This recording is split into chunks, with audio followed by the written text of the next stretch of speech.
Pará.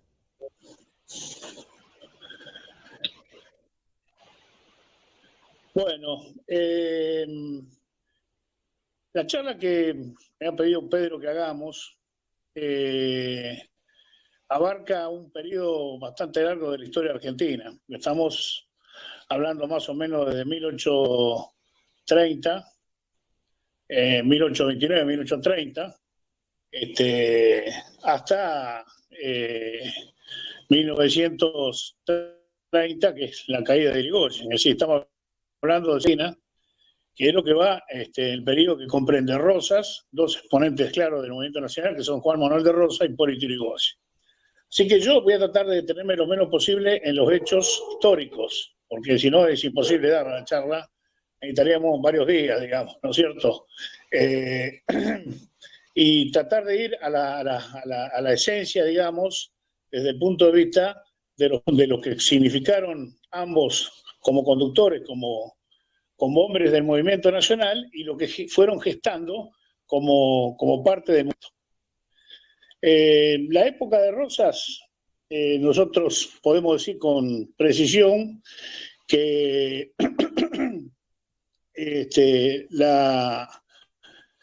el mito, digamos, de Rosa precede a la historia, lo antecede y lo cubre, porque la historiografía que se ha hecho sobre Juan Manuel Rosas, en general, sacando algunos autores que son de primer nivel, como Manuel Gálvez,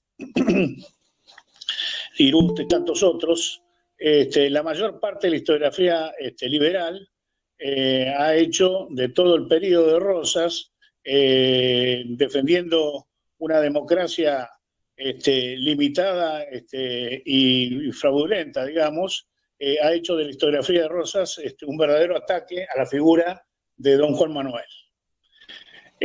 Para ubicarnos en el momento histórico que esto empieza a tener precisión, podemos hablar del año 1820. La Argentina se ve independizado hacía 10 años, pero durante todo ese periodo, entre 1810 y 1820, más allá de que continuaba la guerra de la independencia, se fueron fijando claramente en los gobiernos argentinos dos tendencias.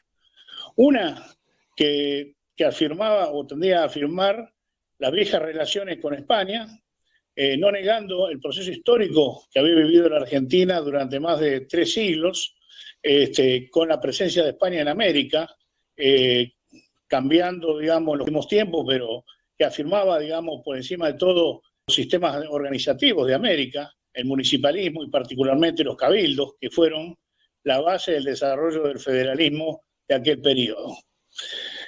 Durante todo ese tiempo en América, España pudo contener a todo este continente, a América del Sur, digamos, ¿no es cierto?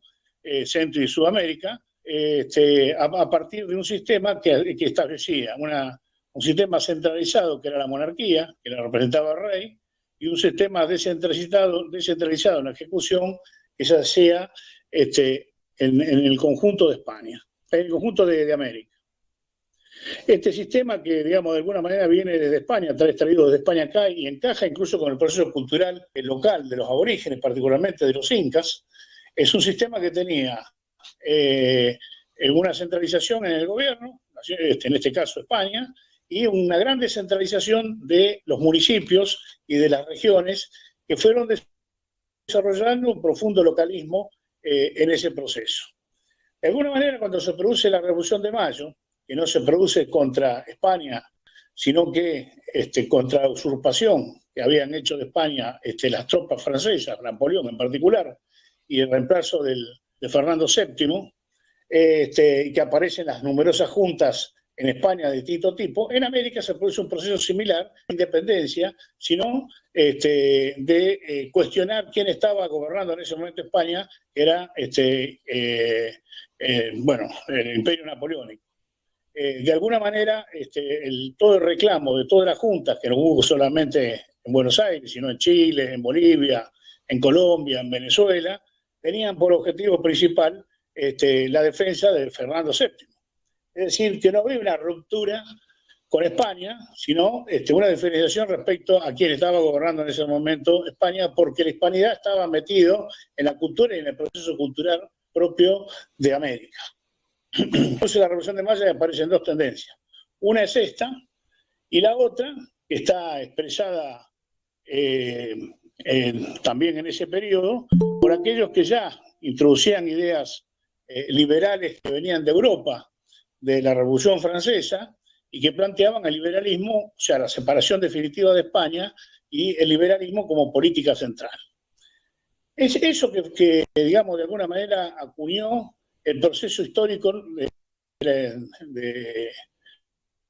independencia, produjo durante los 10 primeros años, más allá de la guerra que se libraba en Chile, en Bolivia, en el Alto Perú, en distintos lugares, produjo gobiernos dentro de nuestro país que no respondían a las necesidades verdaderas de cómo se había desarrollado ese sistema dentro del país de localismos muy fuerte y muy arraigado en las tradiciones del pueblo argentino.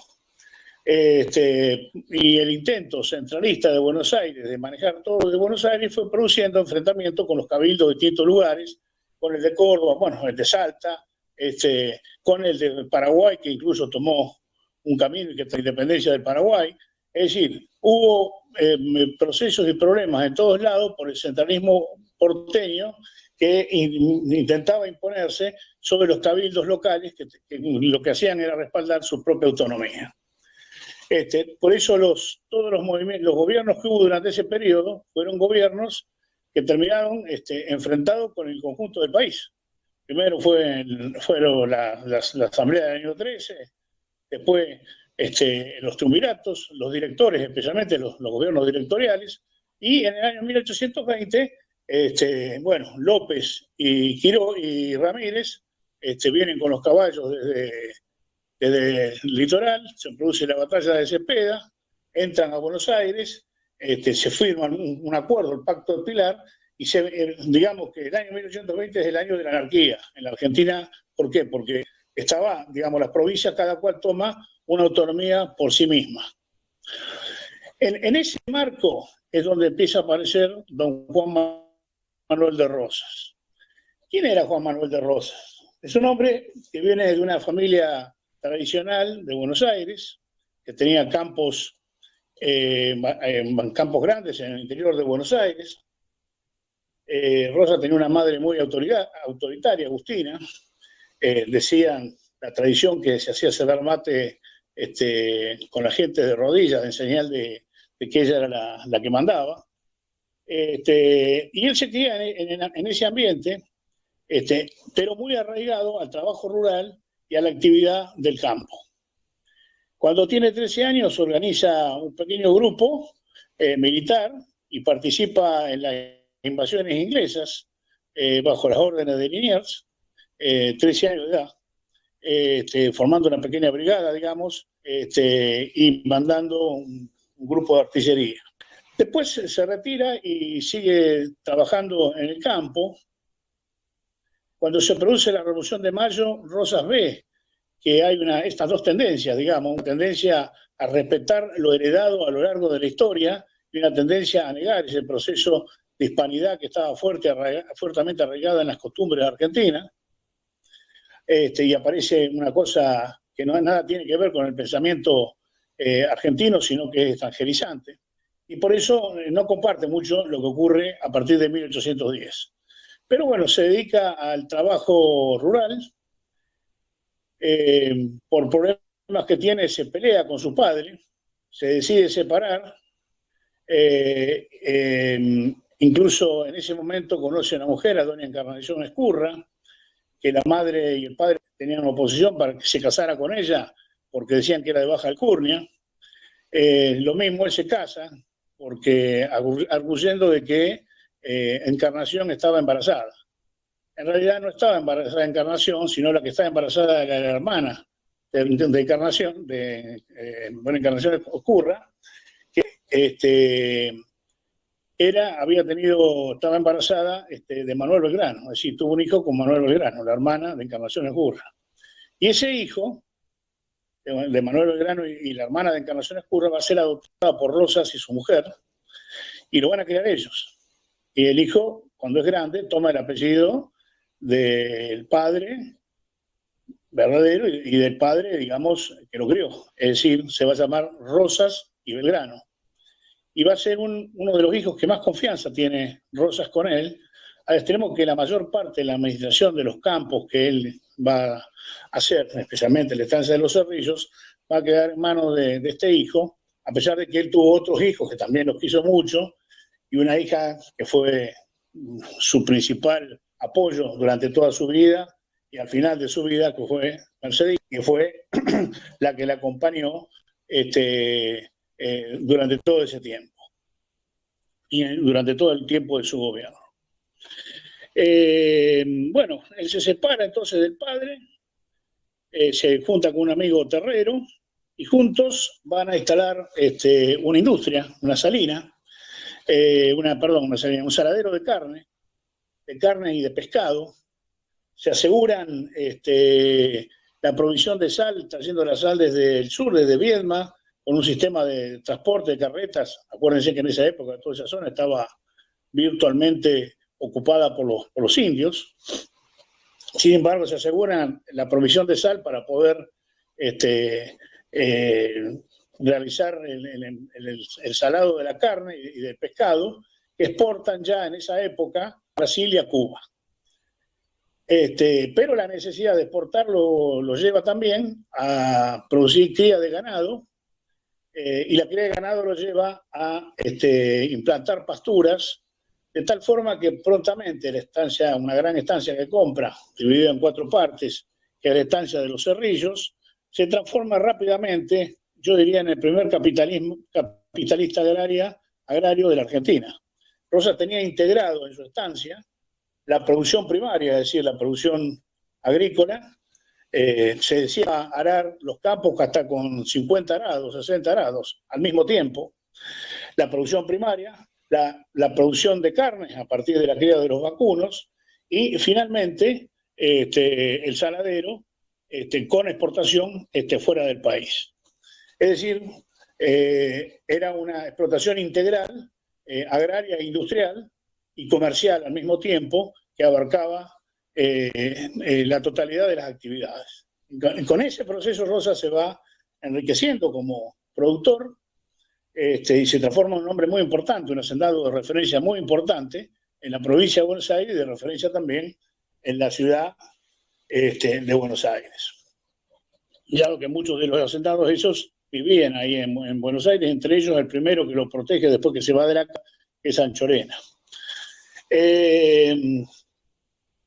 Importante entender que Rosas constituye con este emprendimiento un verdadero modelo de lo que tiene que ser una empresa de trabajo, porque el problema principal que tenía la Pampa Argentina en ese momento era la falta de trabajo, había hambre los gauchos, hambre los indios, había una gran hambruna en todos lados, y Rosas de alguna manera resuelve este problema del hambre, paga los mejores salarios y bien pagos a los criollos que se anotan, también abastece de comida y de salario a los indios que se suman a participar de este emprendimiento, los negros que participan del mismo y que esclavos le da la libertad. Esto es una cosa muy importante que nadie dice, porque la Asamblea del año 13, de 1813, había declarado la libertad de vientres, pero los negros que todavía estaban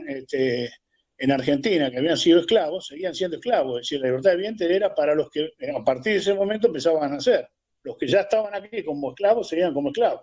Bueno, Rosas los libera a todos en el sentido de darles su libertad y los emplea como trabajadores de su explotación rural, que insisto, es una de las mejores desde el punto de vista de los salarios que le daban, porque todos vivían con justicia. Él mismo hace un reglamento de estancia que es sumamente duro, que se lo aplicaba él mismo.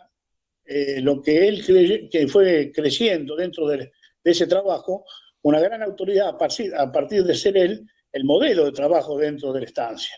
Era el que primero madrugaba, era el que más trabajaba,